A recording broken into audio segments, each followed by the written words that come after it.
भाई जो गुरु बचन पे डट गे, कट गे फंद 84 के। अगम निगम को खोज ले बुद्धि विवेक विचार, उदय अस्त का राज मिले तो बिन नाम बेगार।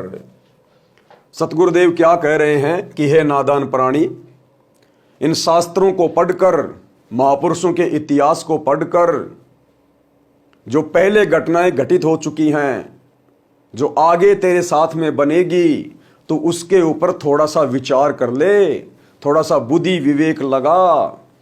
अगर इस प्राणी को उदय अस्त का राज्य भी प्राप्त हो जाए, यानी पूरी पृथ्वी का ये राजा बन जाए, तो बिन नाम बेगार, तो सतगुरु के नाम के बिना वो व्यक्ति केवल बेगार कर रहा है, व्यर्थ में अपना समय और शमाशे बर्बाद कर रहा है।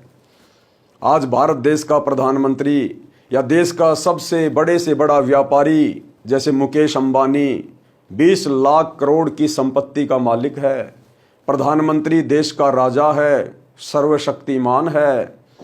यदि इन दो व्यक्तियों ने सतगुरु से उपदेश लेकर शत भक्ति नहीं की, और सतगुरु केवल धरती पर एक ही है, सतगुरु रामपाल जी, अगर इन जैसे व्यक्तियों ने जो अपने आप को सुखी मान रहे हैं, यदि सतगुरु से उपदेश लेकर शत भक्ति नहीं की, तो अंत में ये आत्माएं हाथ मलती हुई जाएंगी।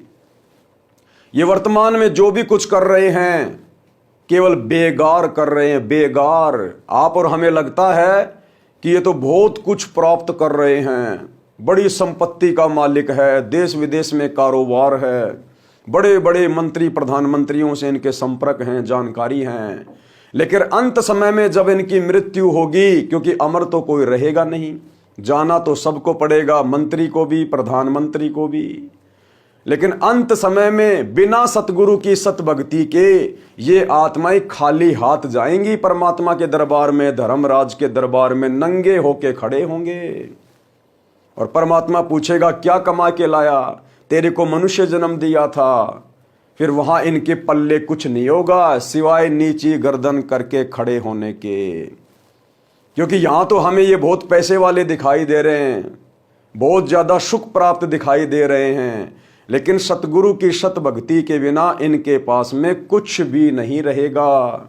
ये यहाँ की जान पहचान, यारी दोस्ती, फैक्ट्रियां, रिश्तेदारियां, धन दौलत, परिवार, ये सब यहीं रह जाएंगे। दो मुट्ठी राख बन जाएगा ये शरीर अंत में। और फिर ये प्राणी पछताएगा जब यम के दूत इसकी पिटाई करते हुए लेकर जाएंगे। जो शत भक्ति नहीं करता उस प्रधानमंत्री को भी यम के दूत नंगा करके लठों से मारते हुए लेकर जाते हैं। जो शत भक्ति नहीं करता उस 20 लाख करोड़ के मालिक को भी यम के दूत नंगा करके लठों से पीटते हुए लेकर जाते हैं। हम यहाँ उनकी 12वीं मनाते हैं, 13वीं मनाते हैं, उनके नाम के जश्न मनाते हैं, उनकी बड़ी बड़ी मूर्तियां बनाते हैं, और वो कहीं 84 लाख योनियों में धर्मराज के द्वारा डाल दिए जाते हैं। वे महापुरुष तो गधे कुत्ते सुअर पशु पक्षी बनकर घूम रहे हैं, और यहाँ उनकी मूर्तियों की पूजा की जाती है, उनके गले में माला डाली जाती है, उनकी जयंतियां मनाई जाती है। तो इस काल ने हम जीवों को बिना सतभक्ति के और बिना सृष्टि रचना की जानकारी के इस प्रकार से उल्लू बना रखा है, उल्लू। तो बेगार क्या है, गुरुदेव ने बहुत ही अच्छे शब्दों में बताया है। अगम निगम को खोज ले बुद्धि विवेक विचार, उदय अस्त का राज मिले तो बिना नाम बेगार। भावार्थ, पुराने समय में पुलिस थानों में जीप कार आदि गाड़ियां नहीं होती थी। जब पुलिस वालों को कहीं रेड यानी छापा मारना होता तो किसी प्राइवेट 3 व्हीलर या 4 व्हीलर वाले को जबरदस्ती पकड़ लेते और उसके व्हीकल 3 व्हीलर या 4 व्हीलर में बैठकर जहां जाना होता ले जाते। ड्राइवर भी 3 व्हीलर वाला होता था तथा पेट्रोल डीजल भी वही अपनी जेब से डलवाता था। उस दिन की दिहाड़ी भी नहीं कर पाता था। पुलिस वाले उसको सारा दिन इधर उधर घुमाते रहते थे।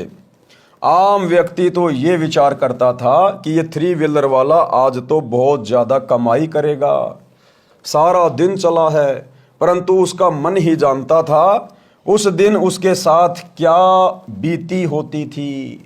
ऐसे ही राजा लोग इस जन्म में भक्ति ना करके केवल राज्य व्यवस्था को बनाए रखने में जीवन समाप्त कर रहे हैं, तो वे बेगार करके जाते हैं, यानी व्यर्थ में अपना जीवन बर्बाद करके जाते हैं, अपने मनुष्य जीवन को और अनमोल श्वासों को बर्बाद करके जाते हैं, खाली हाथ जाते हैं। पूर्व जन्म के धर्म कर्म से राजा बनता है, वर्तमान जन्म में उसी पुण्य को खर्च खा रहा होता है।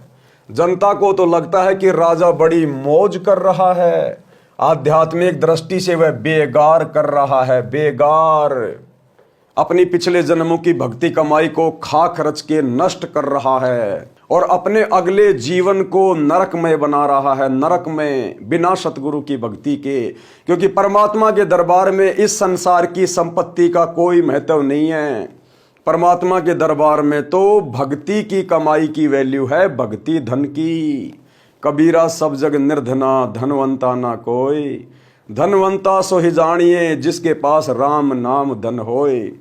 अब उस प्रधानमंत्री के पास, उस बहुत बड़े व्यापारी के पास, जिसने पूरे जीवन सत भक्ति नहीं की, 2 के 4 बनाने में लगा रहा, वो यहाँ की संपत्ति भी ऊपर नहीं लेकर जा सका और सतगुरु का भक्ति धन भी उसके साथ नहीं। अंत में उसको 84 लाख योनियों में डाला जाएगा, 84 लाख योनियों में। और परमात्मा कहते हैं कि सत भक्ति ना करने वाला प्रधानमंत्री तो सीधा गधे की योनि में जाता है। कबीर परमेश्वर कहते हैं, एक हरि की भक्ति बिन राजा गधा हो, माटी लदे कुम्हार की घास न डाले को।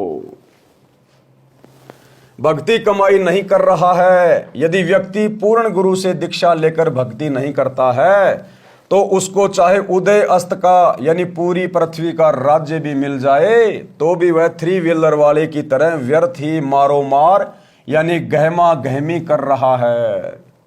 उसे कुछ लाभ नहीं होना। इसलिए राजा हो या प्रजा, धनी हो या निर्धन, सबको नए सिरे से भक्ति करनी चाहिए। उसी से उनका भविष्य उज्जवल होगा। क्योंकि वर्तमान में उस राजा का जो भविष्य उज्जवल है, उस व्यापारी का जो भविष्य उज्जवल है, वो भी उसके पिछले जन्म की भक्ति के कारण है, पुण्य के कारण है, जिसको वर्तमान में वो खर्च रहा है, बर्बाद कर रहा है। और अगले जन्म के लिए वर्तमान में सच्चे सतगुरु से उपदेश लेकर भक्ति ना कर वो कोई कमाई नहीं कर रहा है, तो अगले जन्म में वो खाली का खाली रहेगा, उसकी दुर्गति होगी। इसलिए सच्चे सतगुरु का ज्ञान सुनकर समझकर उनसे उपदेश लेना नितांत आवश्यक है और अपना भविष्य उज्जवल बनाना चाहिए। भाई जो गुरु वचन पे डट गे, कट गे फंद 84 के, कट गे फंद 84 के, कट गे फंद 84 के।